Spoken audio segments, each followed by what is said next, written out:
Shalom Bapak Ibu, Shalom orang muda. Jumpa kembali dengan saya untuk renungan hari ini, edisi hari Senin tanggal 4 November dengan judul Persembahan yang Sempurna.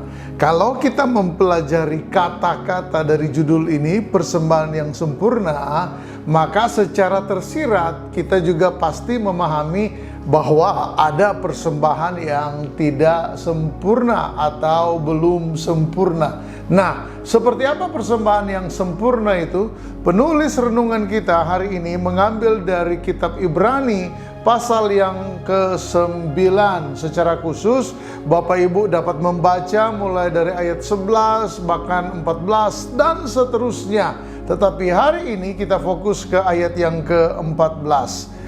Betapa lebihnya darah Kristus yang oleh roh yang kekal telah mempersembahkan dirinya sendiri kepada Allah sebagai persembahan yang tak bercacat, akan menyucikan hati nurani kita dari perbuatan-perbuatan yang sia-sia supaya kita dapat beribadah kepada Allah yang hidup. Perhatikan, mempersembahkan dirinya sendiri kepada Allah. Yesus Kristus oleh roh mempersembahkan dirinya sendiri kepada Allah sebagai persembahan yang tak bercacat. Mungkin ada di antara Bapak Ibu berpikir begini, loh Pak Pendeta, bukankah domba yang tidak sempurna itu sebelum dipersembahkan diperiksa oleh para imam-imam, dan kalau dia ternyata domba yang cacat, domba yang tidak layak,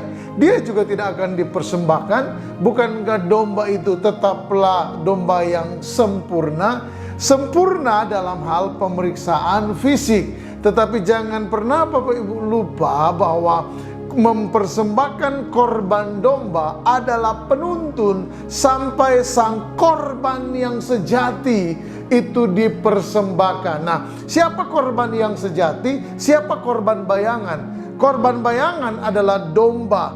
Darah domba harus dicurahkan sampai tiba waktunya penggenapan sang sempurna itu, darahnya dicurahkan di atas Golgota, yaitu Yesus Kristus Tuhan. Dan jangan pernah lupa Bapak Ibu, sekalipun domba itu adalah hewan yang sempurna, telah melewati pemeriksaan para imam dan dinyatakan tak bercacat, domba tetaplah domba. Domba tidak memiliki keagungan, domba tidak memiliki kekudusan, domba tidak punya riwayat firman menjadi manusia.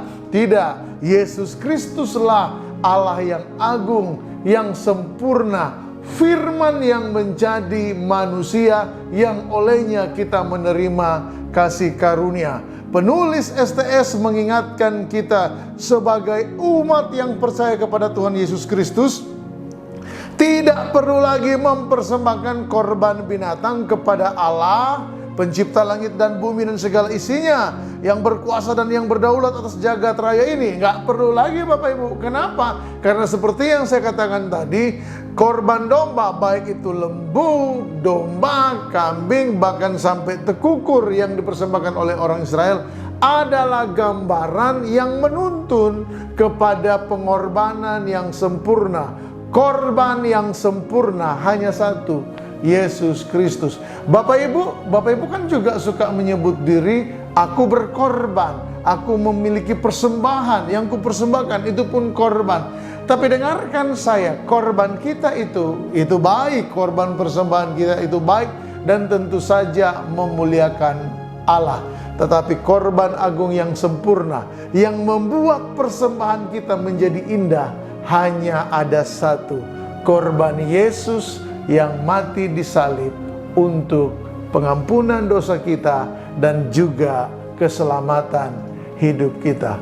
Selamat merayakan kemerdekaan dari mempersembahkan korban yang cacat dan tak layak ini kepada kemerdekaan dan kemenangan, oleh karena korban yang sempurna telah diberikan Allah bagi kita, yaitu Yesus Kristus. Penulis Saat Teduh mengingatkan kita bahwa hidup kita saat ini juga telah dibeli dan dijamin oleh pengorbanan Yesus yang sempurna sekali dan sampai selama-lamanya. Itu sebabnya seperti Yesus oleh Roh Kudus menjadi korban yang sempurna, biarlah hidup kita juga hari ini menjadi persembahan yang indah kepada Allah. Selamat menjalani minggu ini. Ada Tuhan bersamamu.